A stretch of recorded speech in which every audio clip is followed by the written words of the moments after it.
क्योंकि मैं खुद आज मैं देख रहा था कल वाला वीडियो, तो मुझे खुद वही महसूस कि एकदम जैसे मैं क्लास पढ़ाया हूँ वैसे क्या है, एक एक चीज़ उसमें बताना कैसे वो चीज़ है, तो मुझे खुद में अच्छा लगा। अगर इस तरह से अगर स्टूडेंट पढ़ लेगा तो उसको वो चीज़ें रिवाइज आसानी से हो जाएगी कि 400% का वो एकदम ब्रेक करके एक एक चीज़ों को बताना उसमें। तो वैसे इस क्लास का फ़ायदा ये होगा कि मान लीजिए कोई अब ऐसे इंग्लिश वाला भी करूँगा, अब वीडियो तो पड़े जैसे वीडियो बने अच्छा चाहे बेकार पड़ेगा बस। नहीं इंग्लिश में सब नॉवेल, अब सारा कुछ अब इंग्लिश में पढ़ना है, रीडिंग स्किल डेवलप करनी, वरना इंग्लिश में कल्याण हो नहीं पाएगा मेरा। क्या पता भविष्य में कल को मेरा मूड चेंज हो जाए और मैं यूपीएससी का इंग्लिश में दे दूँ, अगर इंग्लिश स्ट्रॉन्ग हो गया।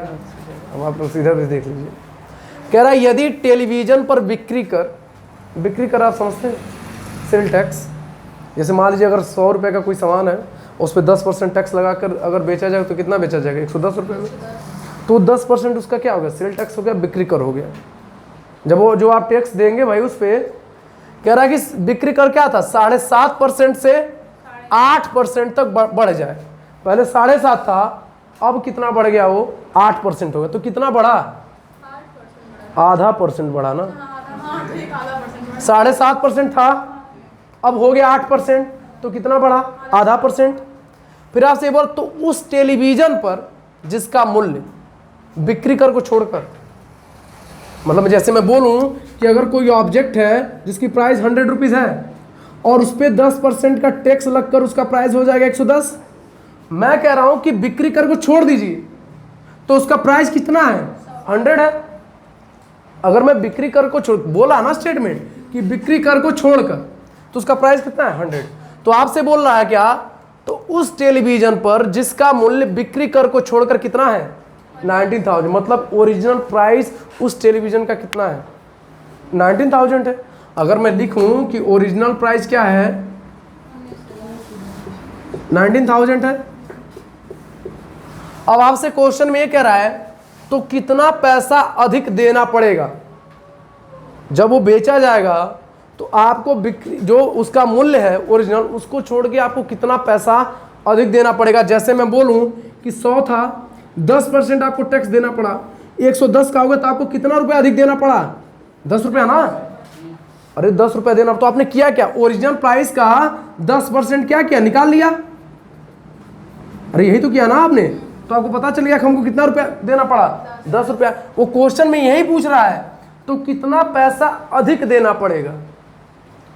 आपसे ये नहीं पूछ रहा है कि टोटल प्राइस क्या होगा टेलीविजन का, ये पूछ ये रहा है आपसे कि जो टैक्स है उस टैक्स देने पर आपको उस टेलीविजन प्राइस का कितना पैसा अधिक देना पड़ा। पहले तो उसका कितना था, 19,000। ये वर्ड्स को समझा करो तभी ये वर्ड प्रॉब्लम क्लियर होता है।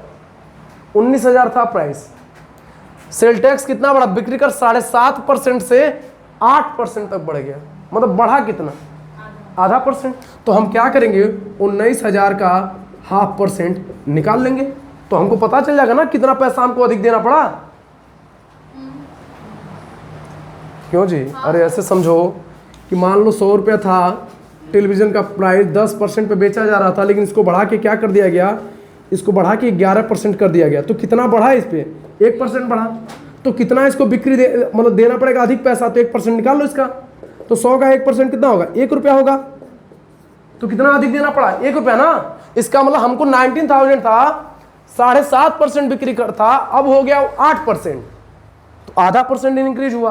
तो %0.5% से निकालेंगे तो क्या होगा, 19,000 इंटू 1/2 इंटू 100%, का मतलब 100 होता है। ये 00 से 00 खत्म, और जब इसको आप डिवाइड करेंगे तो कितना होगा, 2 9 जा 950, 95 आंसर हो जाएगा आपका। मुझे लग रहा है क्वेश्चन समझ में आएगा ये साढ़े, हाँ ये हो गया 95 रुपये है तो अधिक देना पड़ा हमको। आपसे ये नहीं पूछा कि अब टेलीविजन का प्राइस कितना हुआ। अगर ये पूछता कि टेलीविजन का वर्तमान मूल्य बताइए तो 19,000 में 95 ऐड कर दिया जाता। तो वर्तमान प्राइस यही होता है। अरे समझ में आ रहा नहीं आ रहा, हाँ वो टोटल प्राइस होगा ना, लेकिन आपसे ये पूछा कि आप वर्तमान में उसको कितना पैसा अधिक देंगे। देखो 4 बजे पढ़ाने पे एनर्जी लेवल देखो, और 6 बजे पढ़ाते हैं तो मन ही नहीं करता। वो सब 5 बजे आ जाते हैं, सब पागल हो जाते हैं उसमें।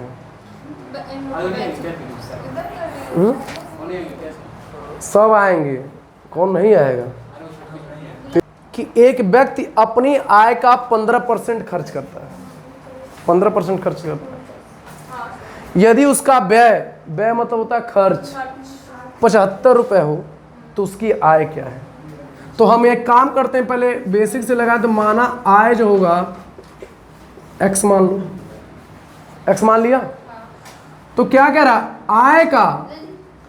आय हो गया x का 15%, आय का 15% जब खर्च करता है तो आय का 15% खर्च क्या है, तो किसके बराबर उसका खर्च है, 75 रुपये के। यही तो हुआ ना भाई। आप क्या करेंगे, मैं बोलूँ अगर 100 रुपये है आपके और आपने उसका 25% खर्च कर दिया तो कितना खर्च किया, आपका 25 रुपये खर्च किया ना। यही हुआ। आय आपने क्या माना, x का 15% खर्च करने पर उसका व्यय कितना है, 75 रुपये है। तो x इंटू 15% का फ्रैक्शन क्या होता है, 3/20। ये कैसे आया, आपको समझ में आ रहा है। ये खत्म होगा, क्रॉस मल्टीप्लिकेशन करेंगे, 25 इंटू 20 x = 500।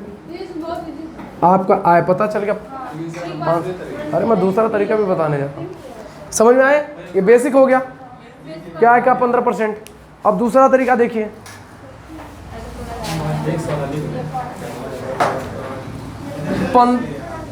जब सारे हथियार खत्म हो जाते हैं ना तब हथियार आता है बेसिक। मेरा यही होता है, जब सारा मेरा खत्म हो जाता है तब मैं बेसिक पे आता हूँ। 15% है, 15% का फ्रैक्शन निकाल लो, 3/20 हो गया भाई। अपनी आय का, आय इसका क्या है, इनकम हो गया आपका 20। इनकम कितना हो गया, 20 हो गया ना। 20 इसका इनकम, 20 का 15% खर्च, 15% कितना है, 3। इसको एक्सपेंडिचर ई से डिनोट करते हैं। अरे आई फॉर इनकम और ई फॉर एक्सपेंडिचर। तो 20 का 15% कितना है, 3। बट आपको 3 ना देकर कितना दिया है, 75 दिया है। 25 से मल्टीप्लाई करेंगे इसमें, तो इनकम हमको पूछा है ना, तो इनकम में भी हम 25 से मल्टीप्लाई करेंगे, आपका 500 आपका आंसर आ जाएगा। तरीका देखिए, बहुत लोग 100 मान के लगाते हैं, वो भी एकदम आसान तरीका है। आय को उसने पूछा क्या, आय, इनकम को मान लो आपने 100 मान लिया। अब भाई एक्सपेंडिचर इसका 15% क्या होगा, 15 होगा। भाई अगर आपका इनकम 100 है तो एक्सपेंडिचर क्या है, 100 का 15% अगर आप निकालोगे, देखो मैं एकदम बेसिक से इसलिए बताता हूँ, 15%, तो एक्सपेंडिचर आपका 15 हो गया। अब 15 ना देकर कितना दिया एक्सपेंडिचर आपका, 75। तो 15 में 5 से मल्टीप्लाई कर दो तो इनकम में भी आपका 5 से हो जाएगा, 500 आपका आ गया। ये भी तरीका होगा, आसान है बस। अब इसका मतलब आय का मतलब इनकम है, ई का मतलब एक्सपेंडिचर। हाँ, ये मैं बताया हूँ कि 15% जो आय खर्च कर रहा है वो 15% की वैल्यू क्या होगी, 15 होगी। अब सपोज करिए कि आपका मन किया कि सर हम ये नहीं मानेंगे, हम कोई और वैल्यू मान लेते हैं। आप x मानो, y मानो, आपका मन करे 50 मान लो, 1 मान लो, 2 मान लो, तब भी आंसर आएगा तो आएगा, उस पर भी करके लगा देंगे। लेकिन रहने दीजिए। एक व्यक्ति का कि 20% वेतन वृद्धि होने पर, मतलब उसका जो सैलरी है वो 20% इंक्रीज कर रहा है, तो उसका वेतन कितना हो जा रहा है, रिजल्ट क्या आ रहा है, 24,000, 24,000 आ रहा है। तो वो आपसे पूछा उसका पूर्व वेतन कितना था, तो माना पूर्व वेतन x। आप पूर्व वेतन को क्या मान लो, x मान लो। तो पूर्व वेतन उसका क्या था, x था। अब उसमें वृद्धि हो रही ना, तो x का 20% वृद्धि हो गया। देखो आप इसको ऐसे लिख सकते हो, अरे 20% वृद्धि किसमें हो, वेतन में, इनकम में ही होगा ना, सैलरी में ही होगा। या तो आप इसको ऐसे लिखो, या तो आपको पता है कि कोई चीज़ अपने आप का 100% होता है, अब इसका 20% बढ़ेगा तो क्या हम इसको 120% लिख सकते हैं, नहीं लिख सकते हैं। 100 हुआ, 20% इंक्रीज किया तो 120% हो गया। क्यों जी, तो आपका मन करे इसको लिखने का, आपका मन करे इसको, जो मन करे वो लिखने। वो किसके इक्वल दिया है, 24,000 के। तो x इंटू 120% का फ्रैक्शन क्या होगा, 120/100, 24,000, 0 से 0 खत्म, 12 2 जा 2000 हो गया ये। तो x का 2000 में जब आप 10 का मल्टीप्लाई करोगे तो तो आपका हो जाएगा 20,000। क्या हो जाएगा? 20,000। ये तो आपका बेसिक वाला हो गया। अच्छा, दूसरा वाला तरीका, 20% था ये इनकम इनका 1/5, 5 का 20% इंक्रीज करेगा तो कितना हो गया? 5 से कितना हो गया? 6 हो गया। ये हुआ ना, बट 6 ना देकर कितना दिया है? 24,000 दिया है। तो 4,000 से इसमें मल्टीप्लाई करेंगे तो 4,000 से इसमें मल्टीप्लाई होगा, 20,000 आ गया। क्यों जी?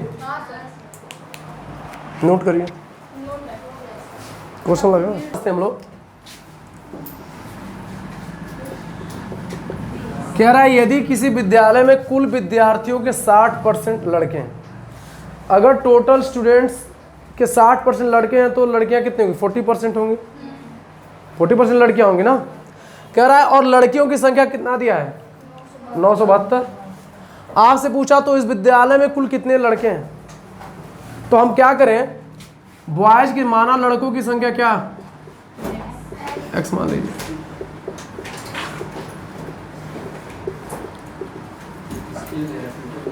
x है, लड़कियों की संख्या दिया है ना, तो आपको पता है कि अगर 60% लड़के हैं तो टोटल स्टूडेंट्स का 40% क्या हो जाएंगे? लड़कियां हो जाएंगी। अरे कुल, अरे ऐसे नहीं समझे, 60% था, मान लो 100% है, 100 का 60% क्या है? आपके बॉयज हैं, और गर्ल्स कितना है? 40%। तो 100 का 60% कितना होगा? 60, और 100 का 40% कितना? 40। 0 से 0 खत्म हो जाएगा, 2 3 जा 6, 2 2 जा 4। लड़कियों की संख्या कितना दिया हुआ है? 972 दिया है। तो 972 दो में किससे मल्टीप्लाई करेंगे? 972 हो जाए, 4 8 6, 486 से। तो लड़कों की संख्या पूछा तो लड़कों में हम 486 से मल्टीप्लाई कर देंगे, तो 3 4 18, 3 8 24 1 25, 3 4 12 1 2 14, ये आ जाएगा। ये होगा ना लड़कों की संख्या। अरे भाई टोटल मान लो 100 में बॉयज की संख्या 60% है, तो गर्ल्स की कितना होगा? 40 होगा ना। अरे रेशियो होता है इनका, 0 0 खत्म हो जाएगा, तो 2 3 जा 6, 2 2 जा 4। अरे 6:4 दिया है तो इसको 6/4 लिखो ना, तो वही चीज आएगा 3:2। लड़कियों की संख्या दिया होगा 972। समझ आ रहा है ना ये चीज? अब ध्यान दीजिए, अगर मान लीजिए हमने यहां पे बोला कि लड़कों की कुल संख्या कितना है? x है, कुल 972 के बराबर होगा ना। अरे भाई लड़कियों की संख्या दिया हुआ है 60% लड़के, तो लड़कियां कितने होंगी? 40% होंगी। तो x इंटू 40/100 इसको 972। 0 0 खत्म हो जाएगा, 4 दूनी 8, 4 चौको 16, 4 3 12। x की वैल्यू आएगी 2430। ये टोटल किसकी संख्या है? विद्यार्थियों की संख्या, कुल विद्यार्थियों की संख्या। और हमको कितना दिया? ये टोटल विद्यार्थी, हमको पूछा किसका? बॉय का ना। तो टोटल में से अगर गर्ल्स का माइनस कर देंगे 972, तो हमको बॉयज का मिल जाएगा? नहीं मिल जाएगा।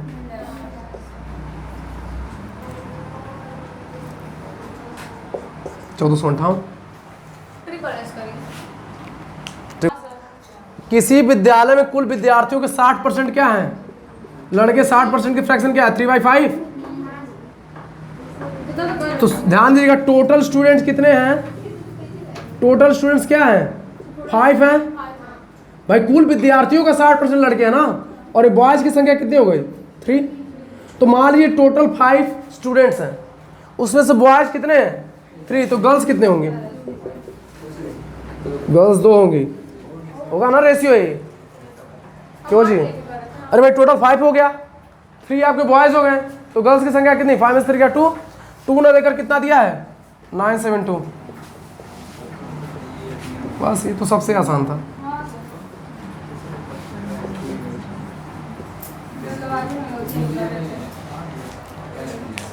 चलिए बस आज का इतना है।